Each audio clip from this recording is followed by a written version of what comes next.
Federal Conservative leader Pierre Poilievre rallies supporters in this region.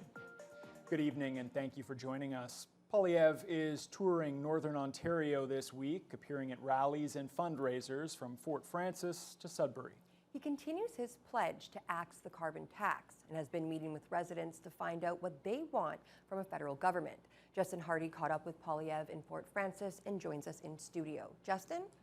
Thanks, Riley. Poilievre made stops at the beginning of the week at a pair of forestry companies around Emo, and he also hosted a rally in Fort Frances. He used the visit to present his plan, which the Conservatives hope will raise prosperity and lower crime. Let's bring it home! Federal Conservative leader Pierre Poilievre kicked off his Northern Ontario tour this week in the western part of this region. Following a quick stop in Barwick, Poilievre made his way to the Fort Frances Legion for a rally and meet and greet.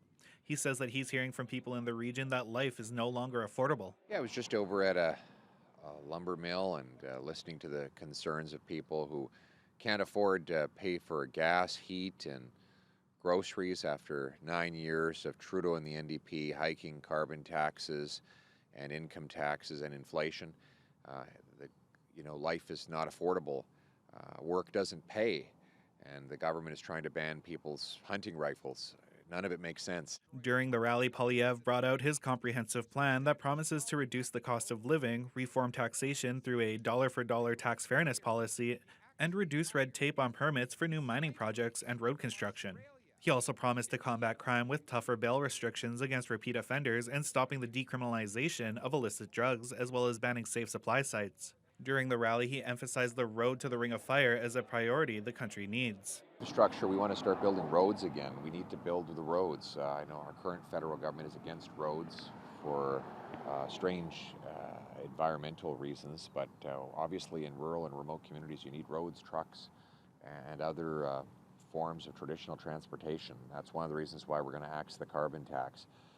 The day following the rally, Poilievre made his way to Manitou Forest Products in Emo. He spoke to workers about reducing taxes to lower costs for companies, which he says will allow them to pay their workers bigger and more powerful paychecks.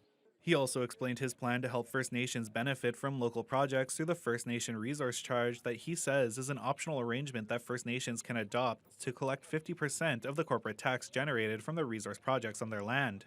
So if you have, whether it's a mine, a logging operation, or any other resource project on a First Nations land, then the company could pay 50% of its federal corporate tax directly to the local First Nation, allowing own source revenue. So the money would stay here rather than going to Ottawa to be devoured by the bureaucracy. Poilievre's tour will be continuing east throughout the week with plans to visit Wawa, Hearst, Kirkland Lake, and Sudbury for a fundraising event where the maximum donation is $1,725.